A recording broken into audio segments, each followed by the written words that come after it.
Hallelujah, praise the Lord. ஆண்டவராகிய இயேசு கிறிஸ்து நாமத்தினாலே உங்களை வாழ்த்துகிறேன்.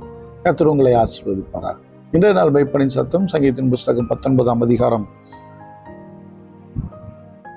12ஆம் வசனத்தை நான் வாசிக்கிறேன். தன் பிழைகளை உணர்கிறவன் யார்?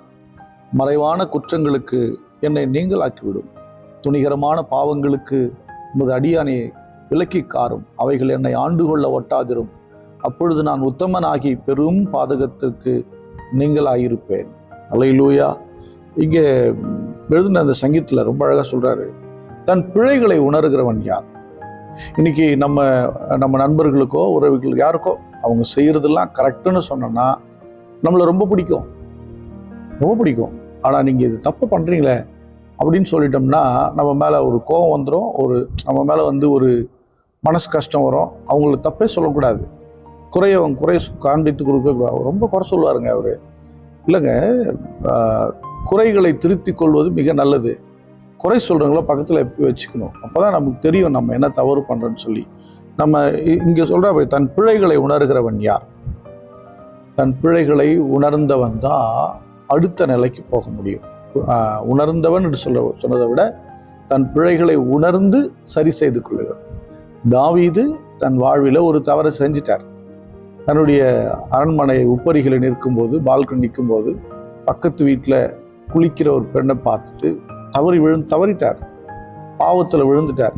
அந்த பெண்ணோடு கூட தவறான உறவு வைத்து கொண்டார். இது முடிந்தது. இதுக்கப்புறம் அவங்களுடைய கணவனையும் போர் முனையில் சதி செய்து கொன்று விட்டார்.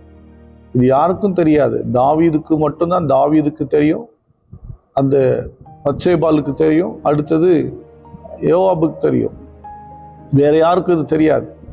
இதுவல்லாமல் கர்த்தர் மாத்திரம் அறிவார். எல்லாம் முடிந்தது, நாட்கள் போனது. திடீரென்று ஒரு நாள் தீர்க்கதரிசி சொல்லுகிறார், நீ தவறு செய்தாய் என்று சொல்லி ஒரு கதையை சொல்கிறார். ஒருவன் 1 ஆடு வைத்திருந்தானாம், இன்னொருவன் 100 ஆடு வைத்திருந்தானாம். அந்த 100 ஆட்டிலே ஒரு ஆட்டை அடித்து புசிப்பதற்கு அவனுக்கு மனம் வரவில்லை.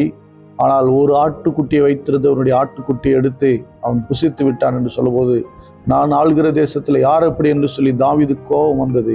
தீர்க்கதரிசி சொன்னான், நீர்தான் அது என்று சொன்ன உடனே அவனுடைய தவறு அவனுக்கு குத்தப்பட்டது. உடனடியாய் தேவனுடைய பாதத்தில் விழுந்தான், மன்னிப்பு கேட்டான், கதறினான். அதனால்தான் தாவீதை ரொம்ப பிடிக்கும் ஆண்டவருக்கு. அதனால்தான் தாவீதுடைய சந்ததியில எப்போதும் ராஜ்யபாரம் இருக்கும் என்று சொன்னார். சிங்காசனத்தை நான் அமர வைப்பேன்னு சொன்னார். எனக்கு அன்பானவர்களே, தன் பிழைகளை உணர்கிறவன் யார்? இன்னைக்கு வேதத்தை வாசிக்கும் போது எத்தனையோ விஷயம் நம்முடைய வாழ்க்கையில் தவறு என்று சுட்டி காண்பிக்கிறது. ஆனால் இருதயம் மறுத்து போனவர்களாய் அப்படியே கடந்து போயிடுறோம். எனக்கு அன்பானவர்களே, மறைவான குற்றங்களுக்கு நீங்களாக்கிவிடும் அப்படின்னு தாவீது கேட்கிறார் பாருங்க சங்கீதத்தில். என்ன நீங்களாக்கிடுங்க? மறைவான குற்றம் தெரிகிற மாதிரி நிறைய இருக்குது, தெரியாமல் சிலது ஒளிஞ்சு இருக்குது. எனக்கே தெரியல நான் என்ன தப்பு பண்ணுறேன்னு சொல்லி அவர் சொல்றார், எனக்கு மறைஞ்சு கிடக்குது, அதெல்லாம் என்னை மன்னிச்சிருங்க அப்படின்னு கேட்குறார். துணிகரமான பாவங்களுக்கு ஒன்று மறைவாக இருக்கிறது, இன்னொன்று துணிகரமாக இருக்கிறது. துணிகரமான பாவங்களுக்கு என்ன மன்னிச்சிருங்கப்பா, விலக்கி காத்து கொள்ளுங்க. அவைகள் என்னை ஆண்டு கொள்ளும்படி ஒட்டாதிரும்.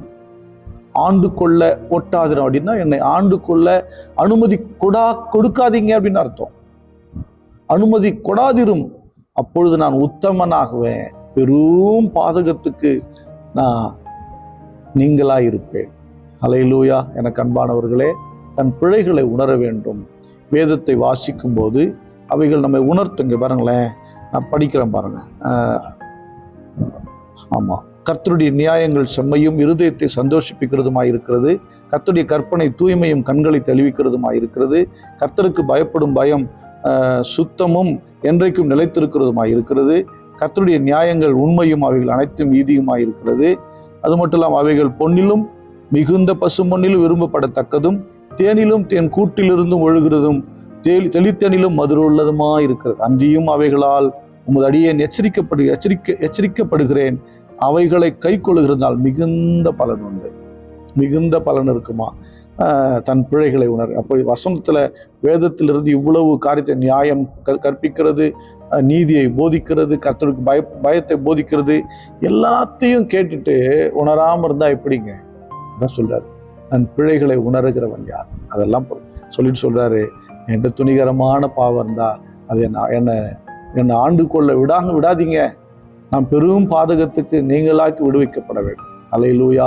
எனக்கு அன்பானவர்களே, நாம் பெரும் பாதகத்திற்கு விலகும்படி துணிகரமான பாவங்களை செய்யாதிருப்போம்.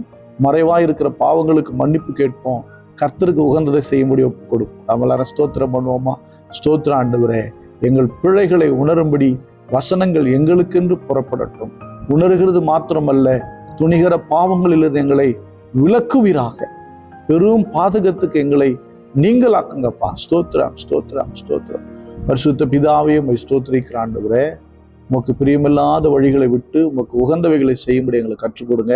துணிகரம் எங்களை தொடாதபடி பாதுகாத்துக் கொள்ளுங்க. தேவரீர் தயவாய் உம்முடைய பரிசுத்த ரத்தத்தினாலே பார்க்கிற உம்முடைய பிள்ளைகளையும் எங்களையும் ஒரு விஷயம் ரத்தத்தினாலே கழுவி சுத்திகரிங்கப்பா. துணிகரமான காரியங்கள் எங்களை தொடாதபடிக்கு பாதுகாத்துக் கொள்ளுங்க. பெரும் பாதகத்தில் நாங்கள் சிக்கிக்கொள்ளாதபடி பாதுகாத்துக் கொள்ளுங்க. உமக்கு உகந்தவர்களாக எங்களை நடத்துங்க. இயேசு கிறிஸ்துவின் நாமத்தினால் ஜெபிக்கிறேன், ஜீவனுள்ள நல்ல பிதாவே. ஆமென். God bless you. Bye bye.